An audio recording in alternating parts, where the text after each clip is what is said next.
Okay, recording है। Hello भाई लोग, कैसे हैं आप लोग। तो आज है 25 जनवरी। तो आज हम लोग देखने वाले हैं 25 जनवरी के इम्पोर्टेंट करंट अफेयर्स गौती की क्लास में। भाई गौतम कुमार, ये मैं हूँ। चलिए आइए शुरू करते हैं। आज का हमारा पहला है।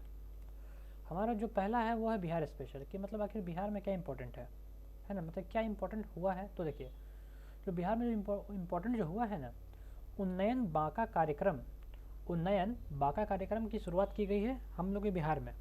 तो देखिए, थोड़ा मैं इसके बारे में कुछ इंपॉर्टेंट बातें आपको बता देता हूँ। आखिर हम लोग यहाँ पे देखेंगे आजकल चर्चा में क्यों है, और कुछ इंपॉर्टेंट पॉइंट इसके बारे में भी जानेंगे। तो हमारा पहला है, अभी हाल ही में जो हम लोग जो पीएम है ना, अभी हाल ही में प्रधानमंत्री के संवाद कार्यक्रम के दौरान नीति आयोग के मुख्य कार्यकारी अधिकारी ने उन्नयन बांका कार्यक्रम का उल्लेख करते हुए बताया कि इस योजना से प्रेरित होकर अरुणाचल प्रदेश, ठीक है ना, अरुणाचल प्रदेश झारखंड, अरुणाचल प्रदेश झारखंड तथा आदि राज्यों ने भी इसे अपने यहाँ लागू किया है। मतलब कि एक उन्नयन बांका कार्यक्रम है जिससे प्रभावित होकर भी आंध्र प्रदेश ने इसे अपनाया है, और साथ ही साथ झारखंड ने भी इसे अपनाया है। आखिर ये है क्या और किसके द्वारा शुरू किया गया, तो आइए देखते हैं।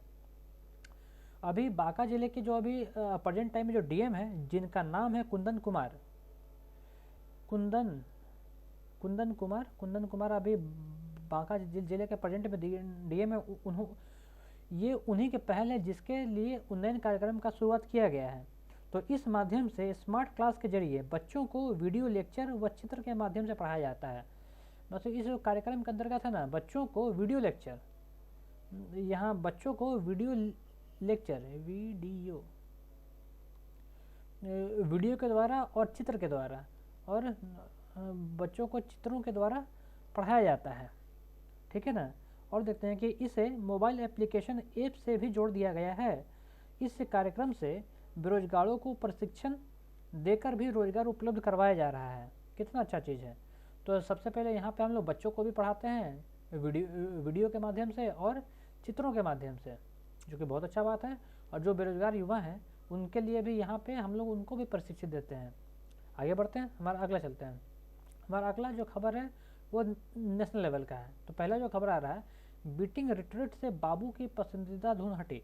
मतलब कि जो हम लोग के यहाँ जो बीटिंग रिट्रीट होता है ना, अभी वहाँ से बापू का एक बहुत ही इंपॉर्टेंट धुन था जिसे बाबू कभी पसंद किया करते थे, अब उसको हटा दिया गया। थोड़ा इसके बारे में जान लेते हैं ना।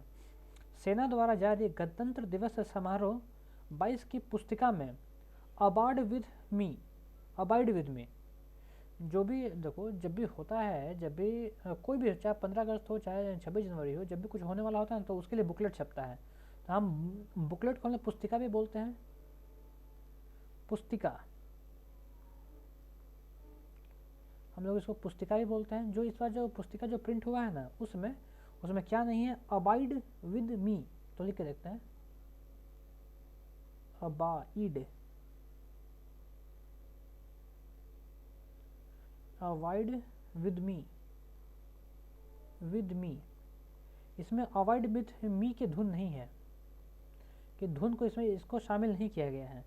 तो 29 जनवरी 2022 को होने वाले बीटिंग रिट्रीट समारोह के दौरान इस बार महात्मा गांधी के पसंदीदा प्रस्तुति गीत अवॉइड विद मी की धुन को हटा दिया गया है। यह धुन हर साल समारोह के समापन पर बजाया जाता था। इस वर्ष समारोह का समापन सारे जहां से अच्छा गीत से होगा। सारे जहां से अच्छा,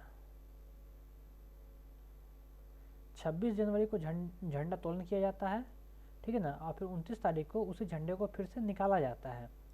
तो 29 तारीख को बीटिंग रिट्रीट हमेशा से दूरदर्शन पर प्रसारित किया जाता है, जहाँ के राष्ट्रपति आते हैं, बैठते हैं, उनके सामने सारा प्रोग्राम किया जाता है। तो वहीं पर बीटिंग रिट्रीट जो समारोह, उसका नाम है बीटिंग रिट्रीट, वहाँ पे अवॉइड विद मी धुन को हटा दिया गया है, जो कि गांधी जी का पसंदीदा धुन था। अब उसके जगह पर बजाया जाएगा सारे जहाँ से अच्छा हिंदुस्तान हमारा। अब इसी धुन के जरिए अब बीटिंग रिट्रीट का समापन किया जाएगा। अगला है 5वां राष्ट्रीय बाघ अनुमान। मतलब ये अनुमान ना बोल के इसे गणना बोलना ज़्यादा जरूरी है। अनुमान भी सही है, कोई इशू नहीं है। गणना गणना गणना मतलब इस बार बाघों का गणना किया जाएगा। अभी देश में 5वां राष्ट्रीय बाघ गणना शुरू हो गया। देश में 5वां, ये 5वां गणना शुरू हो गया है। कोविड-19 के खतरे के बीच 22 जनवरी 2022 को कर्नाटक के बांदीपुर टाइगर रिजर्व में 3 चरणों में इसे शुरू किया जाएगा। कहाँ पे? कर्नाटक में। इसका शुरुआत कहाँ किया जाएगा? कर्नाटक में इसका शुरुआत किया जाएगा। अभी कर्नाटक का कहाँ है? वहाँ कर्नाटक में एक टाइगर रिजर्व, इसका नाम है बांदीपुर। ये करंट अफेयर हमेशा पूछता है कि बांदीपुर टाइगर रिजर्व कहाँ पे है, तो बताना पड़ता है कि ये कर्नाटक में है। तो वहाँ पर ये देखा जा रहा है कि भाई वहाँ बाघों की संख्या क्या है ना, वहाँ पे बाघों की संख्या क्या है ये देखा जा रहा है, और ये उसका 5वां गणना है। तो यह गणना जो है ना हर 4 साल में एक बार कंडक्ट किया जाता है, और इसके साथ साथ बाघों की गिनती के साथ भी और भी कई जानवर, उनकी भी गिनती की जाती है और उनका भी अनुमान लगाया जाता है। ठीक है, तो जो 2008 में जो आंकड़ा आया था उसके हिसाब से एमपी में, मध्य प्रदेश में सबसे अधिक बाघ हैं। और तो खैर ये तो अभी बांदीपुर में शुरू किया गया है, और साथ में साथ पूरे देश में भी ये गणना किया जाएगा। तब जाके एक्चुअल डेटा निकल के फिर से सामने आएगा कि इस बार सबसे ज़्यादा बाघ कहाँ पाए गए हैं, या फिर बाघों की संख्या में कितने की वृद्धि हुई है ना। आगे चलते हैं। अगला है सिंगल साइन ऑन।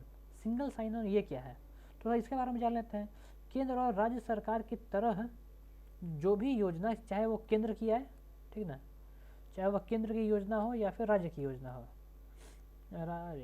या फिर राज्य की योजना हो, तो इस सब चक्कर में ये होता है ना कि जब केंद्र सरकार कोई भी योजना लॉन्च करती है तो वो कोई अपना ऐप पर लॉन्च कर देती है। राज्य सरकार भी कोई भी योजना को अगर डिजिटल बनाना होता है तो वो भी उस ऐप पर लॉन्च कर देती है। अब प्रॉब्लम हम यूज़र्स को हो जाता है, जो भी हम यूजर्स हैं उसके लिए प्रॉब्लम हो जाता है। भाई इसके लिए अलग ऐप, इस योजना के लिए अलग ऐप, उस योजना के लिए अलग ऐप, जो केंद्र सरकार लॉन्च की उसके लिए अलग ऐप, उसके लिए अलग ऐप, उसके लिए अलग ऐप, भाई परेशान हो जाते हैं। तो इस बार किया क्या गया है कि भाई जितनी भी, चाहे वो योजना केंद्र की हो या फिर राज्य सरकार की हो, अब वो सब के सब अब एक सिंगल ऐप पर आने वाली है।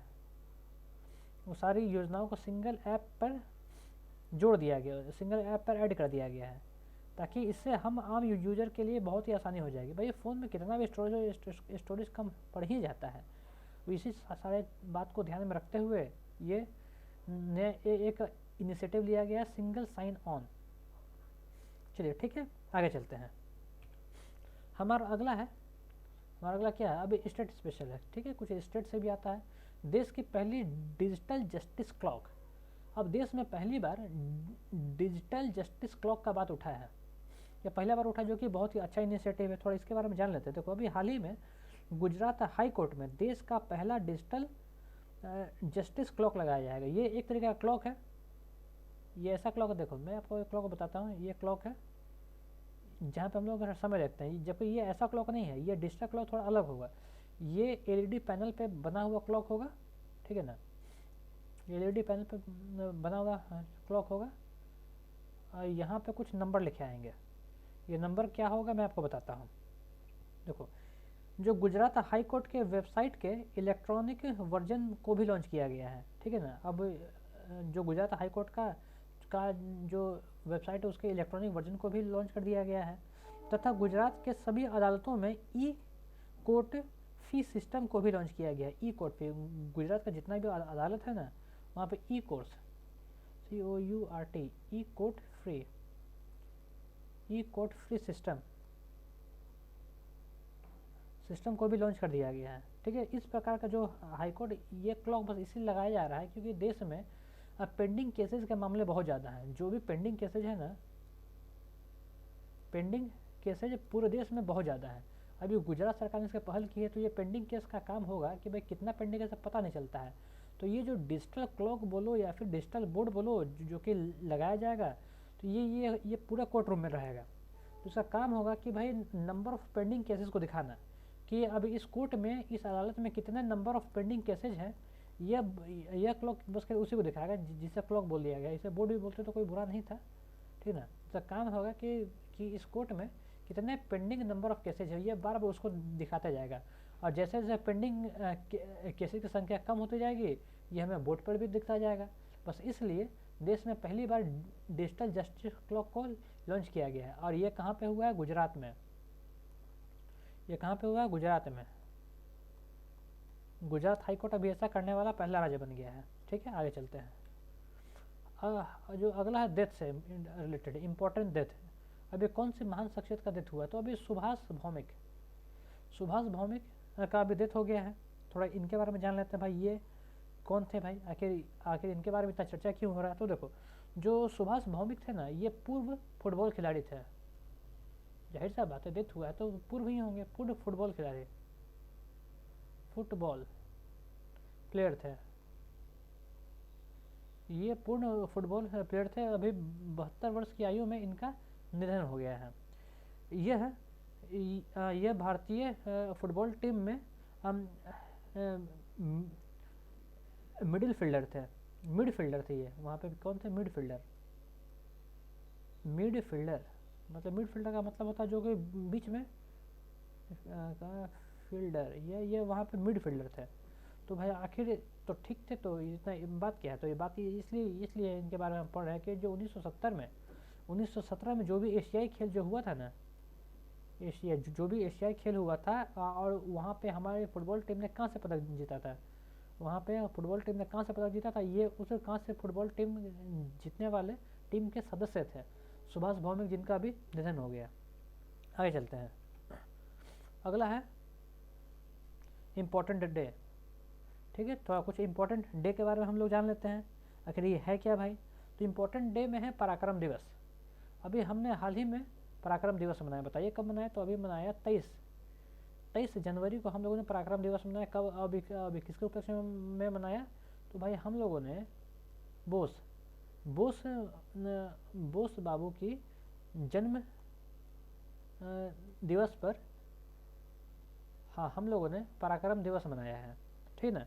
तो देखो, अभी 23 जनवरी 22 को देश भर में नेताजी सुभाष चंद्र बोस की भी हमने उनका 125वां जयंती को सेलिब्रेट किया है, और उनको जो उनका जन्म दिवस है उसको हम लोग पराक्रम दिवस के रूप में मनाते हैं। तो इनके बारे में जान लीजिए, पराक्रम दिवस के बारे में, थोड़ा सा बोस बाबू के बारे में। तो केंद्र सरकार ने, अभी 2021 का ही बात है, अभी केंद्र सरकार ने नेताजी की जयंती को पराक्रम दिवस के रूप में मनाने का निर्णय लिया था। मतलब कि अभी ये चीज़ जो पराक्रम दिवस है 2021 से ही शुरू हुआ। इससे पहले तो केवल हम लोग बोस बाबू का जयंती ही मानकर मनाते थे, लेकिन इस वर्ष से इसे हम लोग पराक्रम दिवस मनाने लगे। कब से? 2021 से ये सारा काम शुरू हो गया है। ठीक है ना? तो थोड़ा बोस बाबू के बारे में जान लेते हैं। तो बोस बाबू से कुछ इंपॉर्टेंट फैक्ट आपको मैं बता देता हूँ। जो बोस बाबू को जो जन्म हुआ, जन्म कब हुआ बताइए? तो बोस बाबू का जन्म हुआ 23 जनवरी, तो आपको पता ही है। और साल कौन सा था? 1897 में बोस बाबू का जन्म हुआ। अभी कहाँ पे हुआ? तो ये ऑप्शन में हमेशा से कोलकाता दे देता है, और लोग कोलकाता हमारे गलत भी कर देते हैं, लेकिन नहीं, बोस बाबू का जन्म कोलकाता में नहीं हुआ। इनका जन्म हुआ कटक में। बोस बाबू का जन्म कहाँ हुआ? कटक में। कटक कहाँ भाई? कटक कहाँ है? उड़ीसा में है। कटक कहाँ है? कटक उड़ीसा में है। बोस बाबू का जन्म कटक उड़ीसा में हुआ था।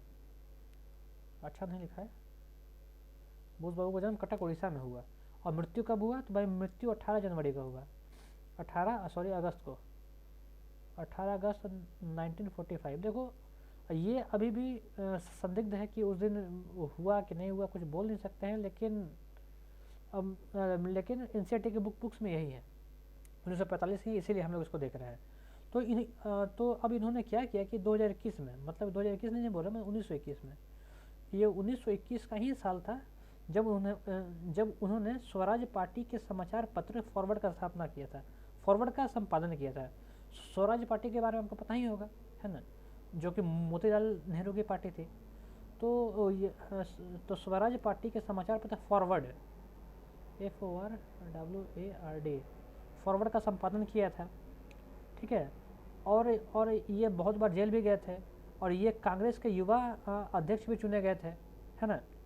और ये आंदोलन में कुल मिला के मांडले जेल गए, 11 बार मांडले जेल गए, 11 बार मांडले जेल गए। कितना बार गए? 11 बार गए। और थोड़ा आगे देखते हैं, तो और आगे हम देखते हैं कि भाई ये नमक सत्याग्रह में जो भी नमक सत्याग्रह हुआ था, इन्होंने अपने वहाँ भी योगदान दिया है। ठीक है, और हरिपुरा भारतीय राष्ट्रीय कांग्रेस में के अध्यक्ष भी चुने गए। ये हरिपुरा से भारतीय राष्ट्रीय कांग्रेस के अध्यक्ष भी चुने गए। और त्रिपुरी पट्टाभी सीतारमैया को हराकर ये कांग्रेस के अध्यक्ष भी बने थे, लेकिन जब ये अध्यक्ष बने तो इनका विरोध होने लगा। तो फिर गांधी जी के कहने के बाद इन्होंने तुरंत इस्तीफा दे दिया। इन्होंने रिजाइन दे दिया और इस्तीफ़ा देने के बाद इन्होंने एक अपनी अलग से पार्टी बना ली जिसका इन्होंने नाम रखा फॉरवर्ड ब्लॉक। फॉरवर्ड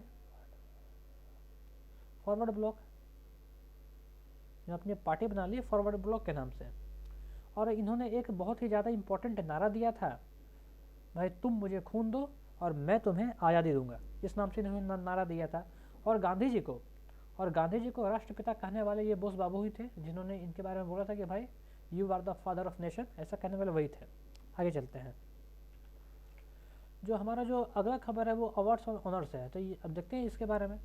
तो ये जो है ना, ये आ रहा है अवार्ड एंड ऑनर में नेताजी पुरस्कार। अभी 2022 में नेताजी पुरस्कार दिया गया है। तो ये किसको दिया गया, थोड़ा इसके बारे में जान लेते हैं। तो भाई देखो, अभी 23 जनवरी 2022 को नेताजी पुरस्कार, अभी नेताजी की 125वीं जयंती जिसे हम लोगों ने अभी देखा। तो आपको पता होगा कि जापान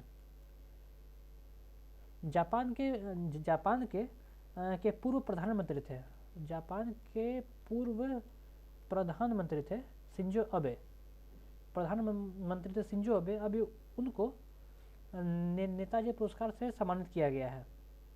शिंजो अबे इनको अभी नेताजी पुरस्कार से सम्मानित किया गया है। क्यों किया गया है भाई? तो शिंजो अबे नेताजी के बड़े प्रशंसक थे। नेताजी के एल्डिगन रोड स्थित आवास पर यह सम्मान दिया गया।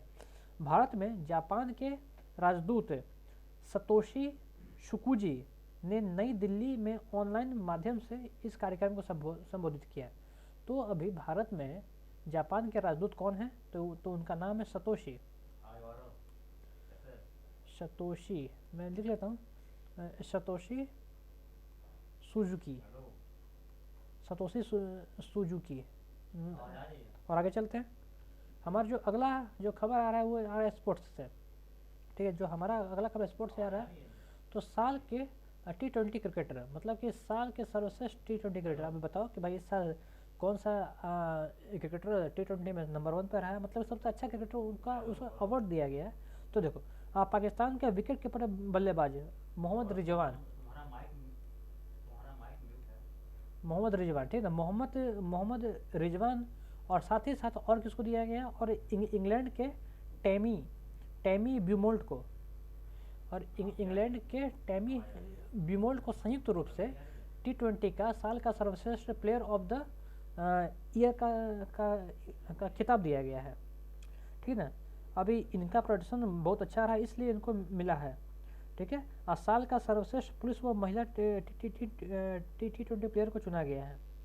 और थोड़ा जान लेते हैं, मुख्य बात कुछ और है, देख लेते हैं भाई। ठीक है, महिला में किसको दिया गया है? तो महिला में दिया गया है ब्यूमोट। जो महिला में जो सबसे अच्छी जो खिलाड़ी है उसका नाम है ब्यूमोट।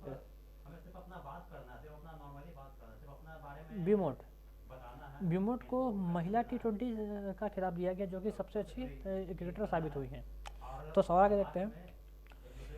ओह चलो ठीक है भाई, हाँ ये वीडियो हम लोग यहीं पर ख़त्म करते हैं। तो हमारा सारा का सारा ख़त्म हो गया है। तो देखिए एक बार फिर से देख लेते हैं।